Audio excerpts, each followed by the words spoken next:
Happy Thursday, Locked On Women's Basketball fans, and happy first pod with me hosting of 2025. Guys, I'm joined by the one and only Talia Goodman. We're going to talk things all women's college hoops. What?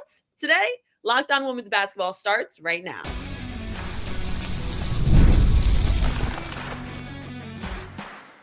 You are Locked On Women's Basketball, your daily podcast on women's basketball. Part of the Locked On Podcast Network. Your team every day.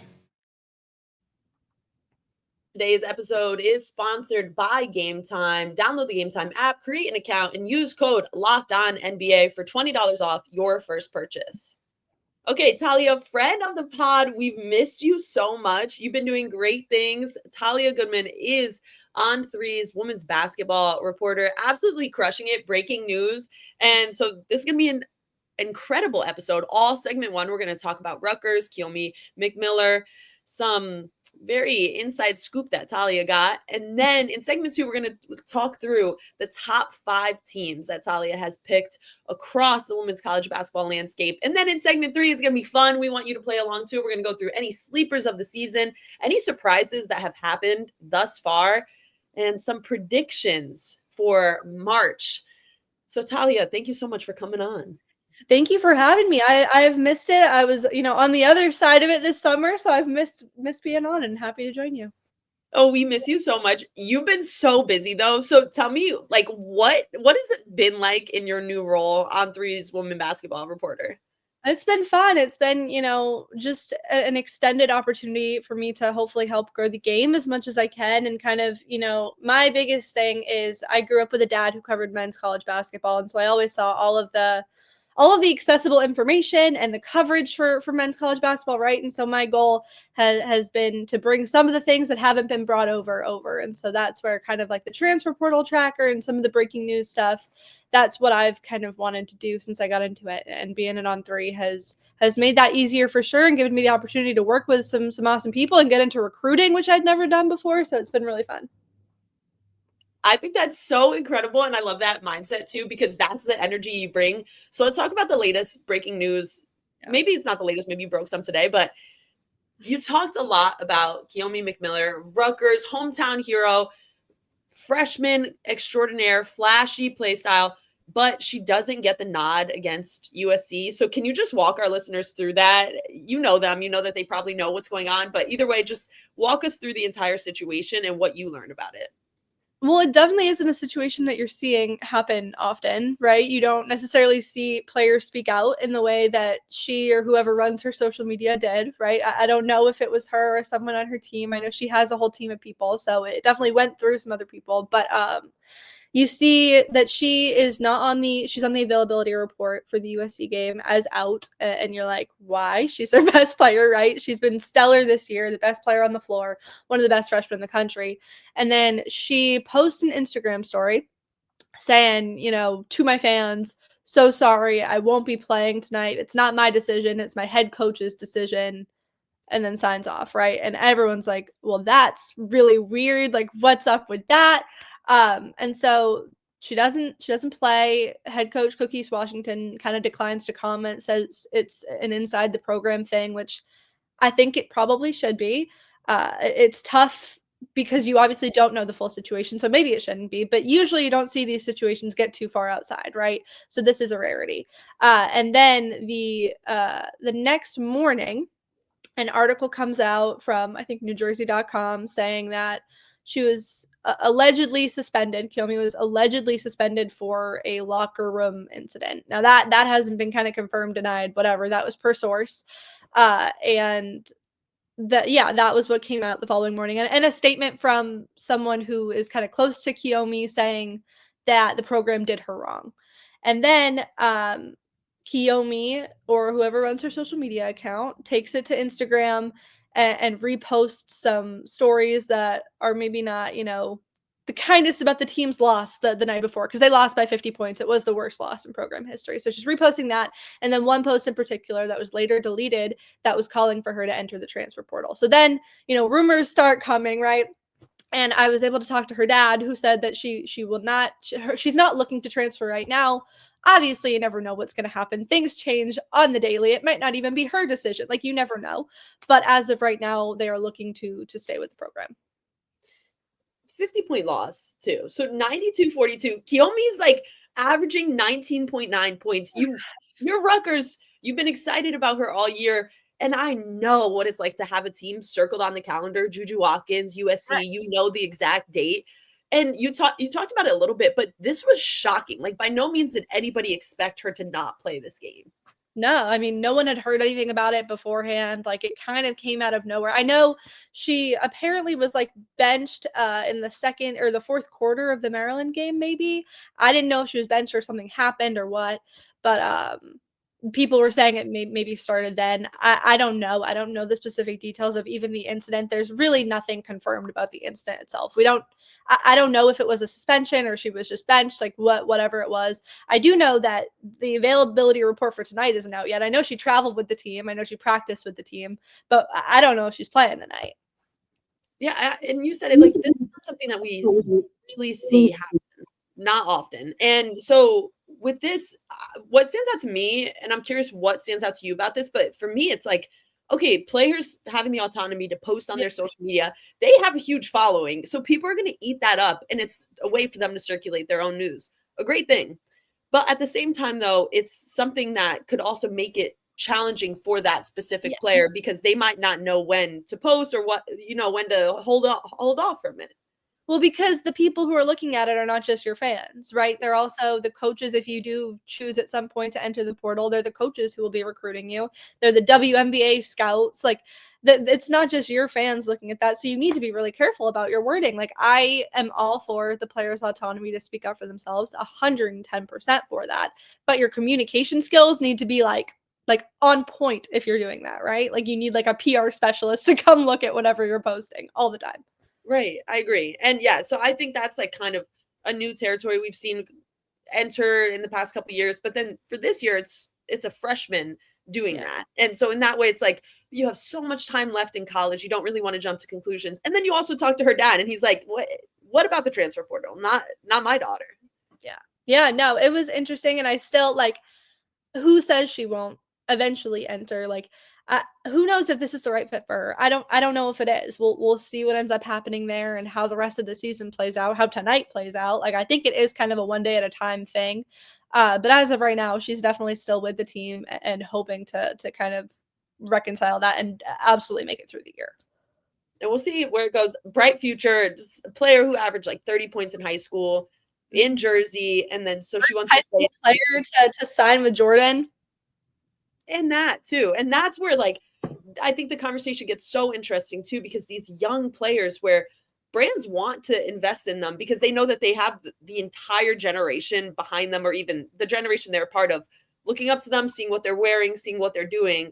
And so it's like, you talk about college players all the time, and you can't really talk about them right now without talking about NIL deals like that. Yeah, it's becoming more of a professional landscape for sure. Obviously, it's not the pros in every way, but they're being paid. They have these fan bases behind them, and they got companies kind of relying on them. So it's definitely an interesting landscape that we're living in right now. Interesting, surprising, changing every day. We'll see how it shapes out. And like you said, this episode is being recorded on Wednesday. So by the time this comes out on Thursday, we're going to have a little bit of an update too. But I'm very excited to see. Would you say you would expect to see her playing if you knew she traveled with the team? I don't know. I would say more likely, just because I know in the last game she wasn't even on the bench, so I assume tonight she'll be there, and so I think at this point she's likely to play, but I don't know, and we'll know tomorrow. By the time you're listening to this, you will be able to say, Talia, you were absolutely wrong. But we'll see. All right, we'll see. We're going to take a little break, and then we're going to come back with the top 5 teams. Of course, USC is one of them, but there's a couple other ones that we can't not talk about enough. Like, I don't even know how to say that sentence, but everything that you've been writing about them, everything that we've been putting out, this is such a fun year for college basketball. So more on that to come in this very next segment.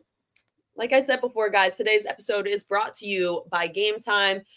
I love going to live events, whether it's sports, music, theater, comedy. One of my favorite memories was attending a concert last year, and the energy, the excitement, being around people, it's just unforgettable.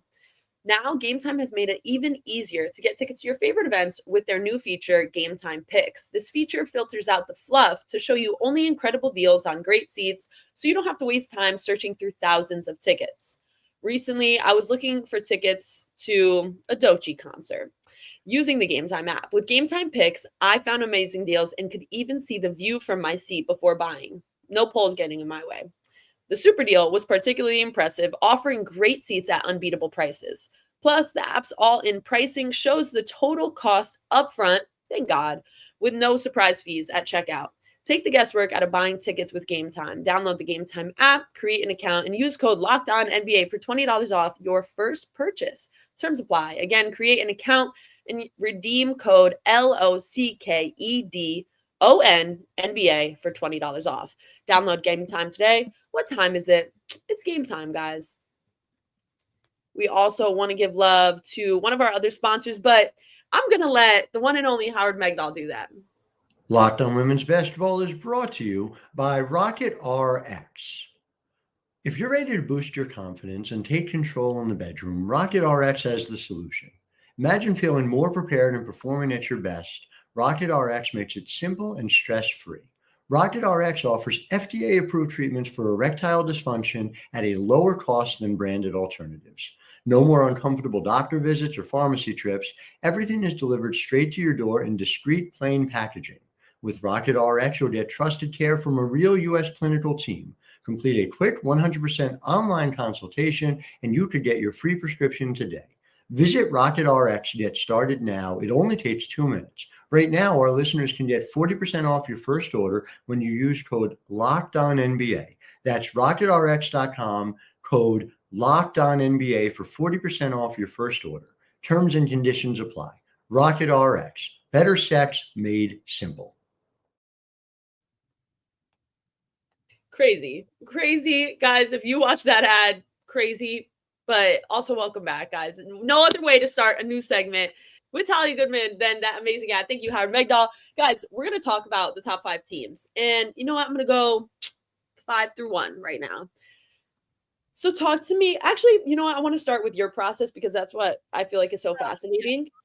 Can you talk to me about how you pick your top 5 teams? Because I know you have it down to a science. Let me show. I have it pulled up. Let me show you. This is my handy dandy Google Doc that I use, kind of color coded. Every game that every team plays. I got bubble teams at the bottom. Like I put a lot of work into this every week, if you don't know. But basically a lot of what I do. So before December, it was a little bit different. Now I use the net kind of to help me out a little bit here because the net gets more accurate as you move on. But I have every single game that a team plays, listed, whether it was road, home, neutral in there, if they won, lost, the score, and then either my particular ranking of the team that they played or the net's ranking or just how I view it. And if it's a win, which these top ones mostly are, they're in various shades of green, right? So for how I value it. So if it's like if it's like a top 75 win, if they're like 74th in the country, it's a very light green. It gets darker as they get better. There's 3 different categories, and then a loss is kind of ranked the same way. So that's how I value it. I value undefeateds a little bit heavier, right? Because you've stayed undefeated. So there are certain teams like maybe an LSU who are higher, even though they haven't beaten as many high quality opponents, but they're still undefeated. So that plays into it. And then I try to get head-to-heads in there as well as I can, but it gets really hard in conference play because everyone's beating up on each other. So that gets a little bit tough. And teams are more different than they were in November. Like, I don't know, you look at South Carolina now, who I might have to change where they are now that Ashlyn Watkins is out for the rest of the year, and the only team to have beat them at full strength is UCLA, right? So things change. There's no perfect science to it. I don't think my way is the right way to do it. It's just the way that I find to be the most kind of accurate for me. But yeah, I have fun. I have a lot of fun doing it. I love how you do that too. Like, because also I feel like when you're playing, like I remember my maybe junior year or whatever, we were undefeated. We're like, wait, we're doing well. Like, why is nobody talking about this? And then it's like, okay, but RPI comes in. And then it's like, okay, we haven't played a top 5, whatever team. Yeah, strength of schedule is huge. Exactly. Strength of schedule. So I like the way you're doing it where you're like, okay, we're going to take into account who's still undefeated, but then also like, I'm going to rank my own version based on that green color coordinating. I think that's great. Yeah, that's fun. It's fun. I definitely get a lot of hate for it. And when I try to explain it, it doesn't necessarily go so well. But because people have different ways of doing it, right? Like they do. And quality wins mean a different thing to everyone. It's all subjective 100%. And a lot of people use the eye test a lot more than I do. I maybe feel less strongly about using the eye test. Now, maybe more so. But at the beginning of the season, I just wasn't using it as much because you don't know as much about a team in the first few games of them playing. But yeah. Right. I agree. So right now, top 5, UCLA, South Carolina, Notre Dame, Texas, and then USC. So was this a tough one to make for you, or? Yes, and it might have changed with the news of Ashlyn Watkins being out here. I think I might move South Carolina down to number 3. I don't know. It's tough because it's not predictive. Like my rankings are not predictive in any way, but I have to take into account kind of long-term injuries. And she's obviously one of the best players for the Gamecocks. So I'm actually seeing 2 of these teams play this Sunday. So I'm going to South Carolina and seeing them play Texas. So I think that'll teach us kind of a lot about it. But yes, the top 5 is very hard. UCLA is the only one that's kind of stayed constant since the first couple weeks. And Notre Dame is a very confusing team because obviously you lose those 2 games in the Cayman Islands and everyone's like, what happened on Flow Sports stays on Flow Sports. It doesn't matter, but they did happen, right? Those 2 losses happened. But what they've done since has more than made up for it, I think. I agree. And has there been, besides South Carolina, we could take that out because I'm sure you'll still see what seems like a full strength South Carolina team on Sunday, especially at home. But for the other teams, have they fluctuated 1 through 5 for you? Yeah. Because I think a lot of lists definitely did not have UCLA to start at 1. Yeah, I didn't. I think preseason I maybe had them at 6. Or no, I don't know. I did not have them at number 1 though. I had USC at number 1 preseason. But my preseason rankings, this is where I get a little tricky. My preseason rankings are predictions for me. They're kind of how I predict the season will turn out if everyone stays healthy and all, right? As we move on, week 1 and beyond are not predictions. They're based on what a team has done so far. So where people's rankings in the AP probably won't change as much as mine because they are, more predictive. Mine will change because what you do every week changes, right? So you play lesser talent, you have a top 5 matchup and you win it, you're moving all the way up, right? But yes, for me, no, South Carolina stayed at that number 2 spot for a long time. UCLA stayed at the number 1 spot for a long time. Notre Dame has fluctuated a little bit after those 2 losses. Texas is one that moved up very, very recently for me after that Oklahoma win. I think I had them at like 6 to 8 for most of the season just because they hadn't really done much to prove to me that they were a top 5 team. I didn't really consider that West Virginia win a real quality win. Still don't. But that Oklahoma win really proved it to me, and a bunch of mid-majors that are really talented. And USC has kind of fluctuated probably more than anyone in that top 5 for me, just because the quality of their wins has fluctuated. Like Ole Miss, that quality of win has kind of fluctuated for me. Right. So they're steady at number 5 right now, but I think they have the potential to be even higher. And I'm so excited to see in segment 3, we're going to get into some predictions for who you think is going to hoist it all at the end of the season. But before we move on to that, I just want to know for you, like, do you expect this top 5 without South Carolina? Do you expect that to change the teams who are in the top 5 at least in the next couple weeks? Yes. I definitely do. I think they all have pretty tough schedules. I think the South Carolina Texas game is one that will absolutely shift the top 5 and probably kick one team out of it if I had to guess. But yeah, no, I think I do expect it to change. And I'm someone who also, like, at number 6, I have TCU, and I still think they're right on the cusp of being a top 5 team for me. No one else thinks so. No one else had them ranked to start the season. I think I had them at 17, and they've only gone, way up from there. Their only loss is to South Carolina, who I have at number 2. And they're someone that I think will easily kind of slide in and out of the top 5, just because I also don't think the Big 12 is as strong as we thought it would be this year. So the level of competition they're playing, like, they should be able to handle most of, if not all of. I mean, Kansas State is obviously one that they'll maybe struggle with. But other than that, like, I think they can easily slide in and out of the top 5 for me. Mm-hmm. Okay. All right. I like that. And more predictions to come, guys. And we're also going to touch on any sleepers that you guys might have been missing out on that we want to bring to light. So more after this, segment 3 coming up right now.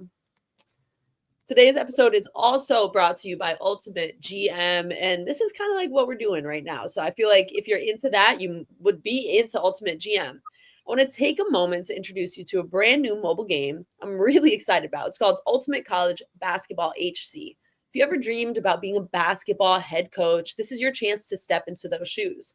Ultimate College Basketball HC, you control every detail of your program, from recruiting players and hiring coaching staff to overseeing training camps, handling NIL deals, and managing scholarships. It's all in your hands. When it comes to game time, you get to draw up offensive plays and set your strategy. The way you play won't just affect your current season, it will shape the future of your school's basketball program. No big deal. It's a game that lets you feel the full weight of what it means to be a head coach and lead your team to glory. Here's a special offer for Locked On NBA listeners. Use promo code Locked On NCBB. That's just all caps, LOCKEDON NCBB inside the game store to get a free boost for your program. It's the perfect way to kickstart your coaching career. To download Ultimate College Basketball HC, just visit ultimate-cbb.com or look it up on the App Store. Ultimate College Basketball HC. Begin your coaching legacy today. Okay, for someone who's in like their own legacy too, Talia, I gotta know from you.